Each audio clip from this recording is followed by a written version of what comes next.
మాటల తూటాలు పేలుతున్నాయి. ఆరోపణలు ప్రత్యారోపణలు హద్దుమీరుతున్నాయి. ఒకరు చొక్కా ఓడదీస్తామని అంటే మరొకరు రెండు విపదీసి కొడతామని కౌంటర్లు ఇస్తున్నారు. అటు జగన్ వ్యాఖ్యలపై మంత్రులు, టీడీపీ నేతలు నిప్పులు చెరిగారు.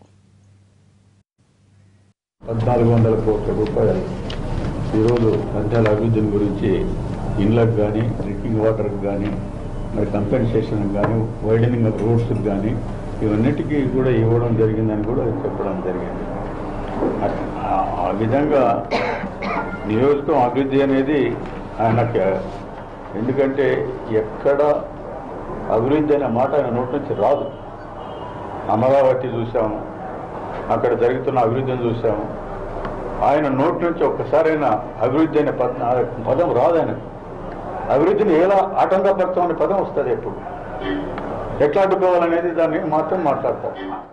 తండ్రి అధికారాన్ని అడ్డం పెట్టుకొని 1,00,000 కోట్లు దోపిడీ చేసి 17 మాసాలు జైల్లో ఉండి 12 కేసుల్లో ముద్దాయిగా ఉండి ప్రతి శుక్రవారం కోర్టుకు వెళ్ళి ఆయన యొక్క నేరపూరితమైనటువంటి చర్యల వల్ల ఈరోజు కొంతమందికైనా జగన్మోహన్ రెడ్డి యొక్క పేరు ఈ రాష్ట్రంలో, దేశంలో తెలిసింది.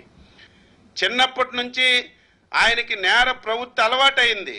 ఆయన 10వ తరగతి చదువుకున్నప్పటి నుంచే ఇటువంటి చట్ట వ్యతిరేక కార్యక్రమాలు, నేరాలు చేయడం అలవాటైంది. కాబట్టే ఈరోజు మనం ఎంతమంది చెప్పినా సరే ఆయన మారినటువంటి పరిస్థితి లేదు అని చెప్పి ఈ సందర్భంగా తెలియజేస్తున్నాను.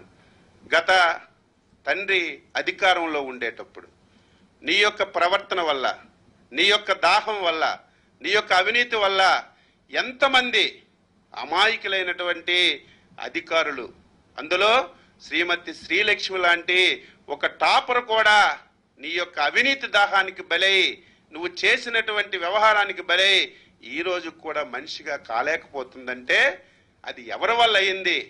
ఎంతోమంది పారిశ్రామికవేత్తలు నీ యొక్క అవినీతికి బలై ఈరోజు జైల్లో ఉండి వ్యాపారాలన్నీ పోగొట్టుకొని ఈరోజు అనాథులుగా తిరుగుతున్నారు. సహజంగా జైలుకి ఎందుకు పంపిస్తారు? అదొక శిక్ష కాదు. జైలులో పరివర్తన చెందాలి అనేటువంటి ఉద్దేశంతో జైలుకు పంపిస్తారు తప్ప అక్కడేదో వాళ్ళని బంధించి హింసలు పెట్టాలనేటువంటిది కాదు. మరి అట్లాంటిది జగన్మోహన్ రెడ్డి గారిలో ఇంకా పరివర్తన రాలేదు అంటే ఇంకెన్ని జైళ్లకు పంపాలి? ఏ రకమైన జైళ్లకు పంపాలో ఆలోచించుకోవాల్సినటువంటి పరిస్థితి వస్తుంది. ఇది జనజీవనంలో కొనసాగే వ్యక్తి జగన్మోహన్ రెడ్డి కాదు, వ్యక్తి కాదైన విపరీత మనస్తత్వం కలిగినటువంటి వ్యక్తి.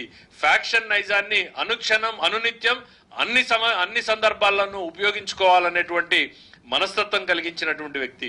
తల్లిని వదులుకోగలడు, చెల్లిని వదులుకోగలడు, తండ్రిని వదులుకోగలడు, అధికారం కోసం దేన్నైనా ఎవరినైనా వదులుకోగలడు, దేనికైనా తెగించగలిగినటువంటి విపరీత మనస్తత్వం కలిగినటువంటి జగన్మోహన్ రెడ్డి గారిని ఉన్మాది అని తెలుగుదేశం అనడంలో తప్పేముంది అని నేను అడుగుతున్నా. ఇటువంటి భాష ఇంకొకసారి నీ నోటి నుంచి వస్తే దీని తీవ్ర పరిణామాలు ఎదుర్కొంటావు జగన్మోహన్ రెడ్డి. భవిష్యత్తులో జరిగే పరిణామాలకి నీవే కారకుడు అవుతావు అని చెప్పి కూడా జగన్మోహన్ రెడ్డికి హెచ్చరిక చేస్తా. Control your tongue. నీ మాట కంట్రోల్ చేసుకో, నీ భాష కంట్రోల్ చేసుకో, లేకపోతే తీవ్రమైన పరిణామాలు ఎదుర్కొనే ప్రమాదం ఉన్నదని చెప్పి కూడా జగన్మోహన్ రెడ్డికి మేము హెచ్చరిక చేస్తున్నాం. ఎప్పుడైనా ప్రజా సమస్యల మీద నువ్వు పోరాటం చేసావా? కేవలం అవినీతి చేయాలి, చంపాలి, నరకాలి. ఈరోజు ఆయన అన్నారు కాలి చంపాలని చెప్పని, ముఖ్య కంత్రి అని చెప్పని 1,00,000 కోట్ల అవినీతి నువ్వు చేసావు. 16 నెలలు జైల్లో ఉంది నువ్వు.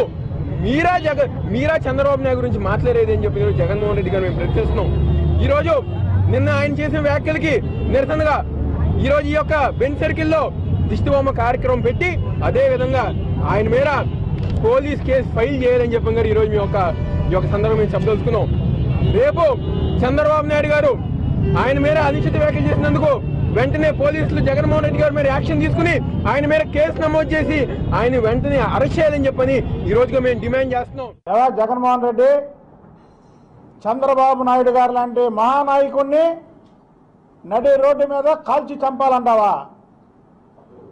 చంద్రబాబు నాయుడు గారు సౌమ్యుడు కాబట్టికే నువ్వు నీ నవగ్రహాలు నీ పక్కన ఉన్న వాళ్ళకి ఒకరికి కూడా క్యారెక్టర్ లేదు. ప్రతి ఒక్కరు కూడా ఏదో ఒక అవినీతి కేసులో మునిగి తేలినటువంటి వాళ్ళు నీ పక్కన అంబటి రాంబాబు కానీ, బొత్స సత్యబాబు కానీ, ధర్మన ప్రసాద్ కానీ, విజయసాయిరెడ్డి కానీ, వీళ్ళందరూ ఎవరు? ప్రతి ఒక్కరు కూడా అవినీతి కేసులో పేకల దాకా మునిగిపోయినటువంటి వాళ్ళు నీ పక్కనుండి దానికి హెడ్ మాస్టర్ లాగా 11 కేసుల్లో 44,000 కోట్ల ఈడీ కేసుల్ని జప్తు చేసి 420 ఈ రాష్ట్రంలో కాదు దేశంలో ఏ ప్రతిపక్ష నాయకుడికి 11 420 కేసులుండవు. నువ్వా చంద్రబాబు నాయుడు గారిని కాల్చి చంపుతానంటున్నావు? చంద్రబాబు గారు అనుభవం అంత వయసు ఆయనకి లేదు. ఆయన గౌరవ ముఖ్యమంత్రి గారిని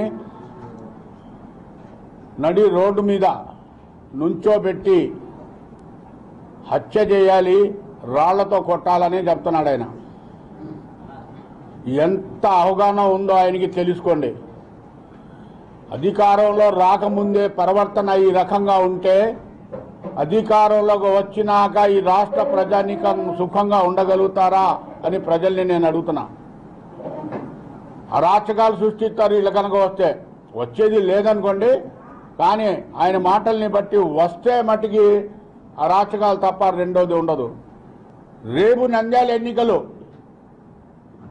నువ్వు ఎంత 9వ తారీఖు నుంచి 21వ తారీఖు దాకా ఉంటానంటున్నాడు ఆయన. స్వతంత్ర సమరయోధుడా, జనం వచ్చేస్తానికి మహాత్మా గాంధీ వస్తే మాకు అభ్యంతరం లేదు. నీవు కాదు, నీ కుటుంబ సభ్యులందరినీ పిలుచుకో, మాకేం అభ్యంతరం లేదు.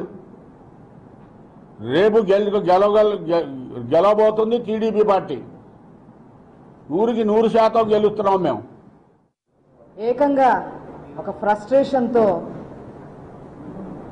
ముఖ్యమంత్రి గారిని కాల్చి చంపాలి అనే వ్యాఖ్యలు చేయటం నిజంగా జగన్మోహన్ రెడ్డి గారికే చెల్లింది. కాల్చి చంపాలన్న వారసత్వం జగన్మోహన్ రెడ్డి కుటుంబంలోనే ఉంది. పులివెందుల్లో ఊసన్న అనే ఒక గిరిజనుణ్ణి నడి రోడ్డుపై కాల్చి చంపిన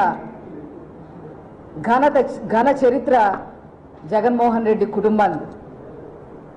అలాగే ముగ్గు గనులలో వెంకట నర్సయ్య అనే ఒక బీసీ చేనేత వ్యక్తిని హత్య చేసిన చరిత్ర ఆ కుటుంబంలో ఉంది.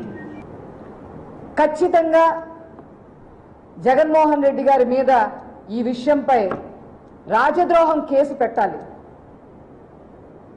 బహిరంగంగా జగన్మోహన్ రెడ్డి బేషరతుగా క్షమాపణ చెప్పాలి ముఖ్యమంత్రి గారికి.